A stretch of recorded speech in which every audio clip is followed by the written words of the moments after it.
Hello, everyone. Have you ever wondered how come that centaurs became the main metaphor for karmic wounds? Have you ever wondered about why? It really started with Pluto, with the discovery of Pluto, which when it was finally spotted in 1930, really caused a big disappointment, both among astronomers and astrologers, because it was a tiny object. They expected a large gas giant, and instead they found this little tiny thing. And it also didn't behave the same way as most planets normally do, because planets have their own unique orbit, and Pluto entered into Neptune's orbit. So it's quite interesting that it already indicated things that we associate with centaurs. By the way, in karmic astrology, it doesn't really matter where the object is orbiting, whether it is in the inner Kuiper-belt or the outer Kuiper-belt. In astronomy, you have different labels. You have Centaurs, and then you also have TNOs, trans-Neptunian planets, and then SDOs, scattered disk planets. We don't really care where it is. We say that anything in the inner and outer Kuiper-belt and scattered disk is considered to be a centaur, and it describes your karmic wounds. So the first one was really Pluto, because it already indicated that something is not exactly what it should be. Also, Pluto has a very unique relationship with Neptune because it is in an orbital resonance with it. Neptune makes 3 orbits around the sun, while Pluto makes 2 in the same amount of time. From time to time, of course, they are conjunct, and their conjunction occurs every 500 years, exactly 498 years, if I'm not mistaken. And so it's half a millennium, really, and they effectively divide certain eras in history, those conjunctions. So you can look them up, and they are interestingly showing those borderlines in time. And then, after a while, nothing really happened, although Gerald Kuiper surmised that there must be some sort of asteroid belt, something similar to the asteroid belt around the outskirts of the solar system. And when finally the belt was actually discovered sometime in the late 90s, actually, the 1990s, they named in honor after him. So that became the Kuiper-belt. But in 1977, Chiron was discovered, and Chiron was immediately named, and it was the first centaur. So if you look at your chart, and I presume that if you're listening to these videos, you probably don't only want to work with the regular normal planets, but you're already making little trips to the transcendental objects. I always suggest that start with the 4 main asteroids and Chiron, certainly. And then if you are not satisfied with the result and want to know more, then explore the asteroids and centaurs. So Chiron in the chart describes our karmic wounds. Some of the people in the asteroid community work extensively with Chiron. So is Melanie Reinhardt. She wrote among the first books, really. Then, of course, my master, Julie Hall, all she looked at it was Chiron really in the chart, and she never cared for the rest of the centaurs. Anyhow, why is Chiron the sum total of our karmic wounds? Well, it's usually interesting because it has a very elliptical orbit, very inclined orbit, and it means then that it should stay, because the orbit itself is about 50 to 51 years, and so it should stay in one sign for approximately 4.5 to 5 years, and instead it stays sometimes much longer and sometimes much shorter. The 3 signs where it stays the longest is Taurus, Aries, and Pisces. Aries is actually the longest it's presently in Aries. And if you think about these 3 signs, they really describe the most miseries of human existence here on Earth. Pisces is linked to emotional suffering, emotional wounds. Aries is linked to aggression, violence, fire, wars, blood. And then Taurus is linked to well-being and your physical body, love and money and resources.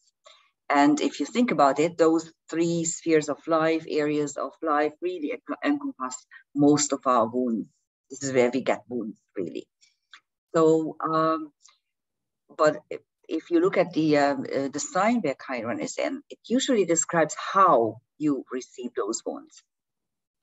And if you look at the house placement, you can tell which areas are wounded. Now, you would consider that those areas are taboos and you don't want to touch them. And to the contrary, what we do is actually we go in and we want to experience these areas. We actually use them, use the whole idea, the whole concept of Chiron as some sort of homeopathic remedy.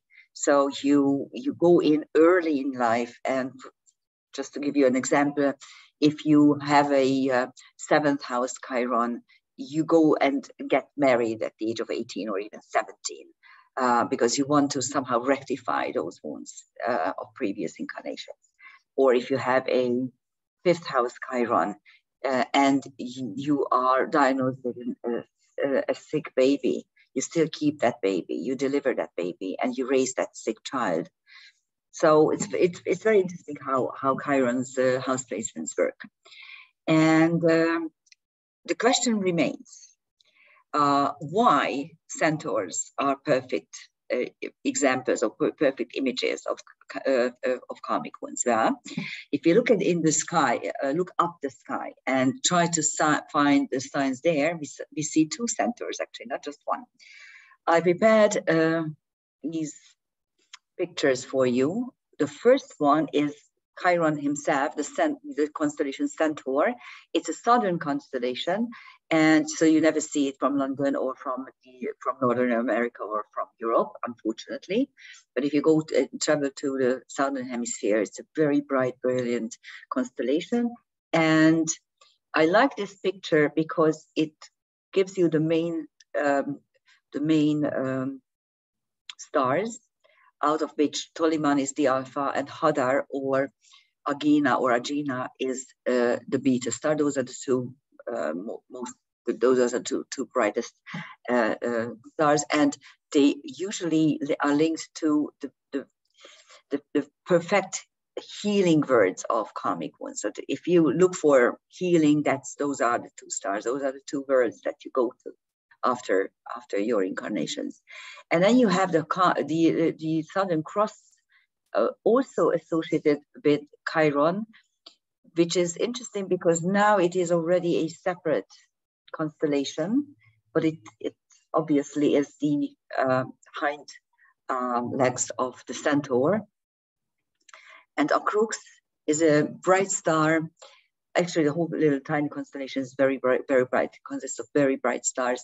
And Crux denotes the acceptance of the physical world, the acceptance of the physical terms of incarnation.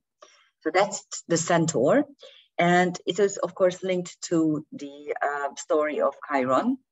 So you can look it up, the whole myth. And that's the constellation where we get the most healing energy. The other Centaur, however, is the celestial archer. It's very different from Chiron, although that's also considered to be Chiron in the sky. So you have actually two Chirons.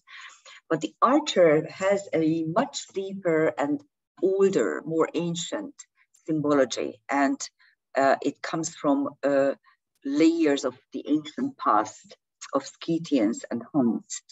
And if a Scythian boy was born, actually even the girls, she or he was told to ride even before the baby could walk. So they just placed him right on the back of a horse. And every Scythian had dozens of horses. Okay, the richest people had like 10,000 horses. It was really crazy how many horses they had, and they loved horses, of course. And the archer, the celestial archer, symbolizes the idea that, actually it symbolizes two ideas. The number one idea is a very ancient Scythian metaphor to find your aim, to aim well, and to reach your aim.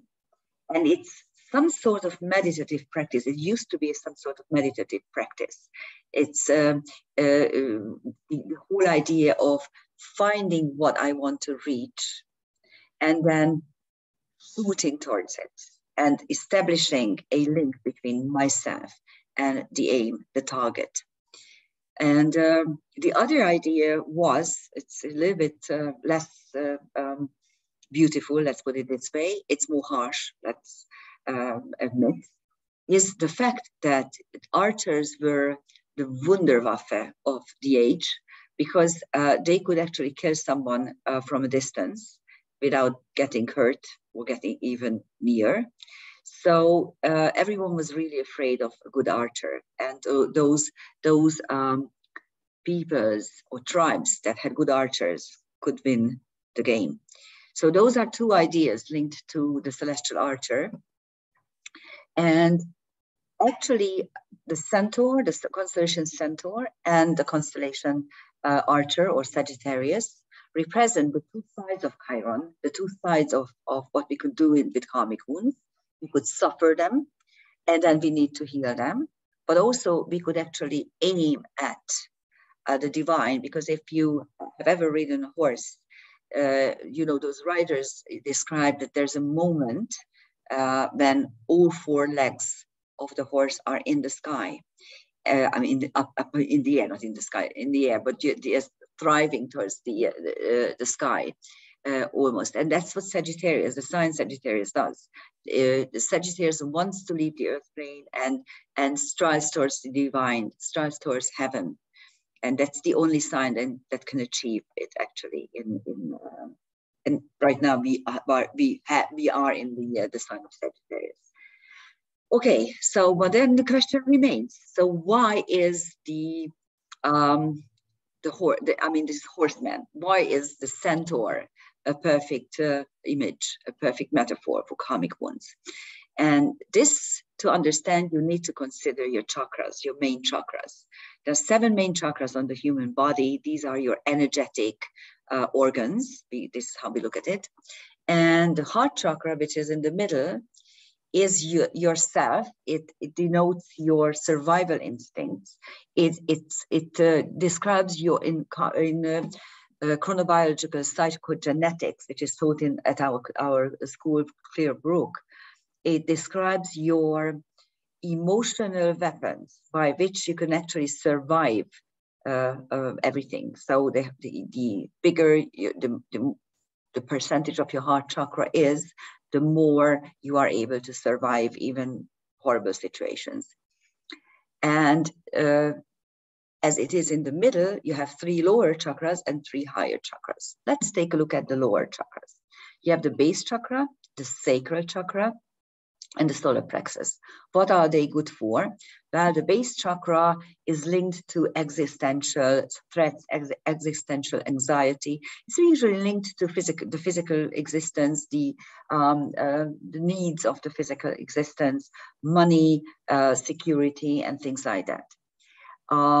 The second chakra is linked to sexuality and emotions, and the third one, solar plexus, is really your power center. It's the center of activity in chronobiology, and the higher percentage it has, the bigger activity you are able to accomplish in your life. And so again, if you consider these 3 spheres of areas of the physical body, of your energetic organs, they are actually linked to those 3 signs where Chiron stays the longest, okay? Because I would consider that the base chakra is linked to Taurus, your existential needs. The sacral chakra is linked to Pisces, your emotional needs, and the solar plexus is definitely linked to Aries. So here you have the three main spheres of life and the three main chakras that keep you in incarnation. And then let's look at the three higher chakras. Well, you have the throat chakra, which is our organ for communication, energetically, of course. And everyone thinks that it's just your speech organs, but actually it's also your listening organs, because true communication should go two ways, okay? Of course, you can achieve that you are talking and the other one is just keeping silent. I wouldn't consider this a true discourse, but fair enough. Yes, you can use your speech organs 24/7, even if no one is sitting and listening to you. So that's for communication, that's for exchanging ideas, for proper discourse, for getting information of all sorts, for getting knowledge, receiving knowledge that could be life-saving, but at least life-altering. And then you have the third eye, which is our telepathic communication organ. In Atlantean times, this is how we communicated. We just looked at each other and we just transmitted whatever was in our head and psyche. It was a brilliant way of communication. A lot of people are still missing it. And there's a very interesting fact about the third eye. By the way, it's important. Chakras are always open. They can more function. They can function literally on a very low energy level. And yes, you may use them in a bad way, but they are open, okay? If they are closed, you're dead. So if someone tells you that, oh, I can see that your third eye is closed, but I'm going to open it up for you, just run, because that person is either a charlatan or just taking you for a ride. Your chakras, by definition, are open until you are alive. True enough, you can actually either accidentally or deliberately diminish the usage of your third eye. Imagine what the priests did for 2,000 years. They closed down your third eye by putting a cross on it. So yes, you can undermine the usage of your third eye. But here comes the interesting thing. If you open up, because you want to read someone, you need to open up. But then that other person will also be able to read you. So there's always a two-way communication between the third eyes. Not like the throat chakra where you can get away with talking and not listening. Here, if you want to receive, you want to give.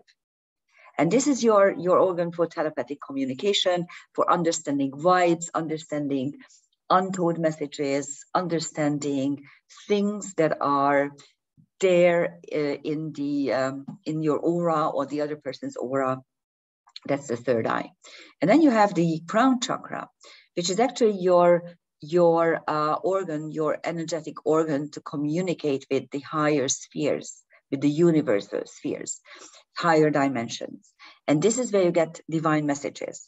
This is really getting involved whenever you are praying or meditating. I believe that this is the organ that we are using for astral travel and also in our dreams.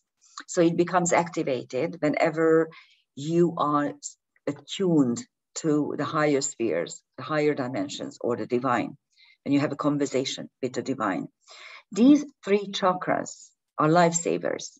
These three chakras are actually helping you to heal your karmic wounds, because with the throat chakra, you are getting and receiving information and knowledge. With the third eye, you can actually detect things that you wouldn't be able to otherwise. And with the crown chakra, you are receiving divine messages. So if you look at the centaur, this is exactly what the centaur represents. Okay, the animal body, the lower body, is the three lower chakras by which we experience the wounds, by which we get the wounds. And the divine portion of the centaur, the upper body, is what the 3 higher chakras are standing for. So I think it's really a perfect metaphor.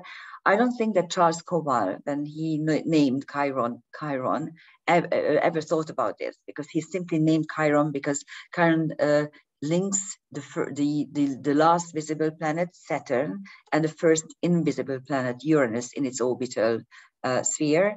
And he just wanted to name the object according to the fact that Saturn is the father and Uranus is the grandfather.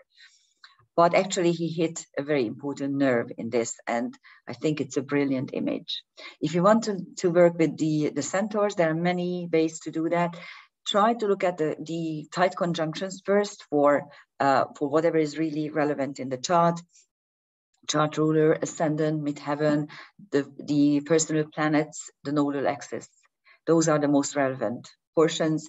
And if a centaur is conjunct or parallel to these, I myself use about 1 to 2, maybe sometimes 3 degrees in the longitude and 0.5 to 1 degree in the declinations. Start to work with those, and they will really open up the chart, and you can learn not just what the nature of your karmic wounds are, but also how to utilize them in your life. Thank you for listening. Bye-bye.